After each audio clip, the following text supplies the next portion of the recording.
Días, muchas gracias por la invitación, gracias al Instituto por la Democracia de América Latina. Y bueno, yo voy a disertar sobre lo que son los sistemas políticos. El sistema político, de acuerdo a lo que es la literatura, la ciencia política, tiene tres elementos esenciales, ¿no?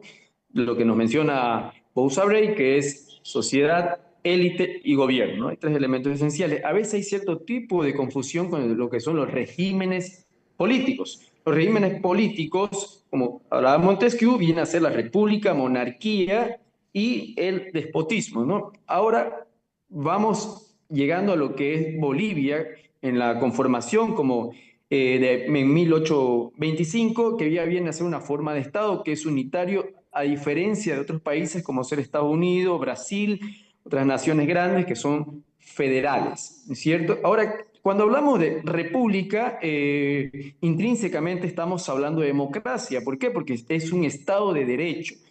En Bolivia, ¿cuándo aparece ese Estado de Derecho? Aparece la democracia. ¿Cuándo se empieza a ver una democracia?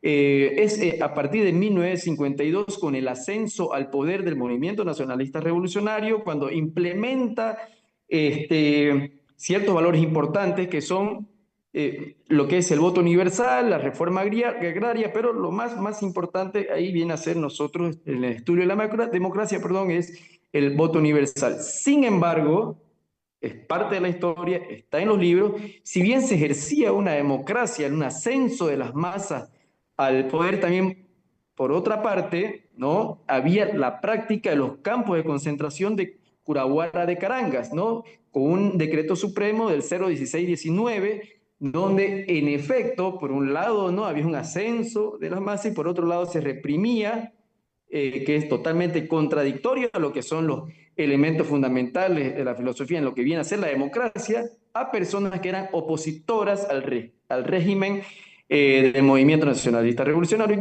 luego viene una serie de golpes militares, ¿no? Donde ahí sí entra entredicho la democracia y podemos llegar ya a lo que es en 1982, cuando es la recuperación nuevamente de la democracia. Enfrentamos un proceso donde aparece el sistema neoliberal con una democracia pactada, multipartidista, que es parte de nuestra constitución. Ahí todavía se vive en la constitución de lo que es la república, ¿no? Que actualmente, como sabemos, la constitución que se aprueba ya por el 2009, si bien es cierto que es un Estado, se da nacimiento en un Estado plurinacional, en el artículo 11 sigue existiendo la palabra república, ¿no? O sea, se han hecho ciertos cambios, pero continúa vigente, ¿no? Claro, la democracia pactada, se ve un cierto tipo de democracia porque en el mismo Parlamento hay consenso, hay discusiones de postura, de visión de Estado, que es lo que aún nos falta, y creo que uno de los grandes retrocesos como nación ha sido la implementación de la Estado multiétnico pluricultural, que en vez de generar una ideología nacional, ¿no? O sea, un sentimiento que arraiga, porque el nacionalismo sabemos que tiene dos elementos fundamentales, que es la voluntad y la identidad, ¿no? Se fragmenta la identidad de lo nacional. Por supuesto que esto es promovido por el movimiento al socialismo para lograr sus fines, que no solamente, ojo, no solamente ha sido parte del movimiento socialismo, ¿no? Ha sido parte de otros gobiernos también. No, o sea, lo que yo estoy diciendo es parte de la historia, no, yo no comulgo para nada con las políticas del movimiento socialismo, ¿no?